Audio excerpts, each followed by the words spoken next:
दोस्तों, दुख और तकलीफें किसकी जीवन में नहीं होती। हमारे पूरे जीवन चक्र में हम अनेक बार दुख की पीड़ा को महसूस करते हैं। कई बार तो ये दुख इतने बढ़ जाते हैं कि समझ ही नहीं आता कि इन दुखों से बाहर कैसे आएं। ये दुख लाइलाज बीमारी की तरह हमें अंदर से खोखला कर देते हैं और ऐसी परिस्थितियों में हम झुंझलाकर खुद से ही एक सवाल करने लगते हैं कि आखिर मेरे जीवन में इतने दुख क्यों हैं? क्या कारण है इन दुखों का? और अगर ये दुख हमारे जीवन का हिस्सा हैं भी, तो दुख के समय में खुद को शांत कैसे रखें, कैसे लड़े इन दुखों से? ऐसे ही बहुत सारे प्रश्न एक दुखी और परेशान व्यक्ति के मन में चलते रहते हैं। लेकिन गौतम बुद्ध की आज की यह कहानी आपको आपके सभी प्रश्नों के उत्तर देगी। अगर आप इस कहानी का भाव समझ गए तो यकीनन आप अपने दुखों से छुटकारा पा सकते हैं। दोस्तों, एक गांव में एक व्यक्ति रहता था। व्यक्ति अपने दुखों से बहुत परेशान था। वह अपने दुखों से बाहर आने का बहुत प्रयास करता, किंतु वह सफल नहीं हुआ। फिर एक दिन उसके एक मित्र ने उसे बताया कि तुम्हें अपनी समस्याओं के समाधान के लिए महात्मा बुद्ध के पास जाना चाहिए। वह तुम्हारी सभी समस्याओं का हल कर देंगे। बस फिर क्या था, व्यक्ति महात्मा बुद्ध से मिलने के लिए चल पड़ा। अंततः वह महात्मा बुद्ध के पास पहुंचा और उन्हें प्रणाम करके बोला, हे बुद्ध, मेरी जिंदगी में इतने दुख क्यों हैं? इतनी तकलीफें क्यों हैं? व्यक्ति की बातें सुनकर महात्मा बुद्ध बोले कि बताओ, तुम्हें कौन सा दुख है? व्यक्ति ने कहा, अपने कितने दुख आपको बताऊं? मेरी पूरी जिंदगी दुखों से भरी हुई है। ऐसा लगता है जैसे खुश होने के लिए मेरे पास कुछ है ही नहीं। जो मेरे रिश्ते हैं, उन रिश्तों से भी मैं दुखी हूं और मेरे शरीर में भी बीमारियां होती रहती हैं।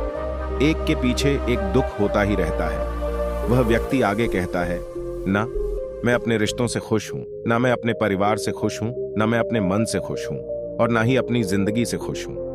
लगता है ऐसी जिंदगी होने से अच्छा है कि मैं मर जाऊं, कोई मतलब नहीं है जीने का। व्यक्ति जब बोलते बोलते रुक गया, तब महात्मा बुद्ध ने उस व्यक्ति से पूछा कि बताओ, तुम्हारे इन सभी दुखों का क्या कारण है?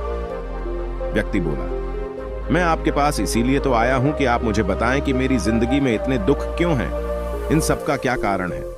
यदि मैं जानता कि मेरे दुखों का क्या कारण है, तो मैं उस कारण का उपाय स्वयं ही कर लेता। महात्मा बुद्ध मुस्कुराए और उस व्यक्ति से बोले, तुम जरा गहराई से सोचो, विचार करो और देखो कि कहां है तुम्हारा दुख, क्या कारण हो सकता है। उस व्यक्ति ने बहुत सोचा, लेकिन उसे कुछ समझ नहीं आया। जब उसे कुछ समझ नहीं आया तो बुद्ध ने उत्तर दिया, तुम्हारे सारे दुखों का कारण तुम स्वयं ही हो। तुम्हारे मन की आसक्ति है, तुम्हारे मन का मोह है। तब व्यक्ति अचंभित होकर बुद्ध से बोला, मैं समझा नहीं कि मेरे मन का मोह मेरे सारे दुखों का कारण कैसे हो सकता है। तब महात्मा बुद्ध ने उसे 3 छोटी छोटी कहानियां सुनाई। एक दिन जंगल के किनारे एक पेड़ पर एक व्यक्ति बिना सोचे समझे चिपक कर चिल्लाने लगा। उसने कहा, कोई मुझे इस पेड़ से छुड़ाओ, इस पेड़ ने मुझे पकड़ लिया है। उसी समय एक गुरु और उसके शिष्य वहां से गुजर रहे थे। अचानक उनकी नजर उस व्यक्ति पर पड़ी जो पेड़ से चिपक कर चिल्ला रहा था। लेकिन गुरु ने व्यक्ति को इस हालत में देखकर भी कोई प्रतिक्रिया नहीं की। गुरु की ऐसी प्रतिक्रिया देखकर शिष्य से रहा नहीं गया। इसीलिए शिष्य ने गुरु से पूछा कि क्या हमें इस व्यक्ति की मदद करनी चाहिए जो इस पेड़ से चिपक गया है।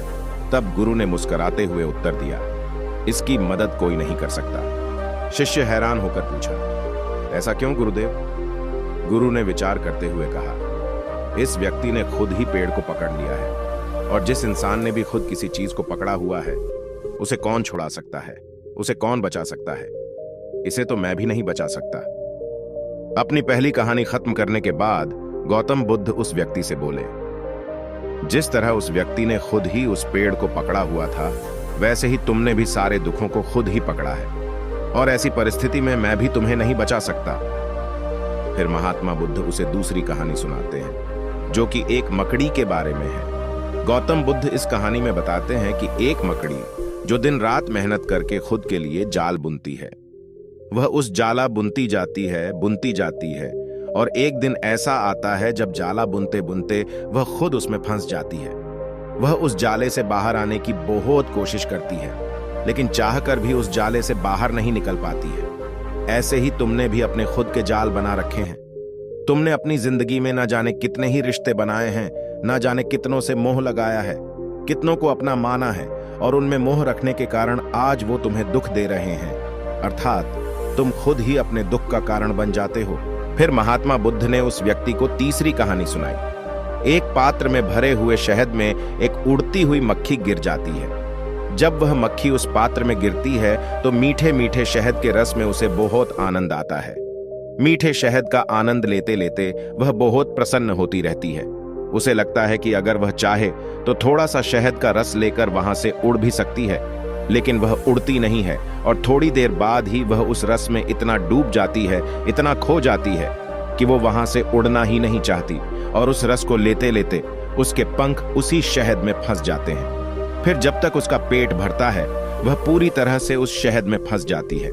वह वहां से निकलने की बहुत कोशिश करती है, आगे जाती है, पीछे जाती है, दाएं जाती है, बाएं जाती है, अर्थात वह उसी शहद में फंसी रह जाती है।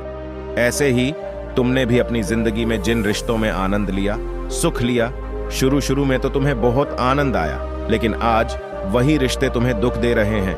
ऐसे ही जब कोई व्यक्ति स्वास्थ्य की परवाह ना करते हुए स्वादिष्ट रसों के पीछे पड़कर कुछ भी खाने लगता है तो आगे चलकर उसका शरीर खराब हो जाता है, उसके शरीर में रोग आ जाता है। ऐसे ही जब मन संसार से बहुत सारी आशाएं कर लेता है, तृष्णाएं कर लेता है, तो उसके मन में धन का लोभ आ जाता है। फिर चाहे कितना भी धन मिलता रहे उसकी तृप्ति कभी भी नहीं होती। फिर एक दिन ऐसा आता है कि व्यक्ति के जीवन में दुख का जन्म होता है और फिर व्यक्ति अपने दुख से परेशान होकर तड़पता है। इसके बाद वह महात्मा बुद्ध से एक और प्रश्न पूछता है। वह बुद्ध से कहता है कि हे बुद्ध, अब मैंने अपने दुखों को समझ लिया है, कृपया कर मुझे अब कोई उपाय बताएं जिससे कि मैं इन दुखों से बाहर आ सकूं। महात्मा बुद्ध बोले कि अगर तुम अपने सभी दुखों से बाहर निकलना चाहते हो तो अपने मन को मोह और वासना से ऊपर उठाकर प्रेम और संतोष से भर दो, क्योंकि जिसके हृदय में प्रेम और संतोष का दिया जल गया उसके मन में मोह और वासना से जन्मे दुख का सारा अंधकार ही दूर हो जाता है। हालांकि यह बात कहने में बहुत ही आसान हो सकती है, लेकिन इसे करना बहुत मुश्किल हो सकता है। तो दोस्तों, आज की इस कहानी में मैंने आपके साथ गौतम बुद्ध की एक ऐसी कहानी साझा की है जिसे सुनकर आप अपने जीवन को और बेहतर बना सकते हैं। गौतम बुद्ध का जीवन और उनकी शिक्षाएं हमें दुख से मुक्ति, आंतरिक शांति और सच्चे सुख के मार्ग का प्रदर्शन करती हैं। देखा जाए तो सभी लोग किसी न किसी परेशानी से जूझ रहे हैं, अपने जीवन के दुखों में फंसकर एक बेहतर जीवन नहीं जी पा रहे हैं। आज की यह कहानी को सुनकर आपको बहुत कुछ सीखने को मिला होगा। गौतम बुद्ध की कहानियां हमें यह याद दिलाती हैं कि हम सभी में बदलाव की क्षमता है और हम सब अपने जीवन को सरल, संवेदनशीलता और मानवता की दिशा में बदल सकते हैं।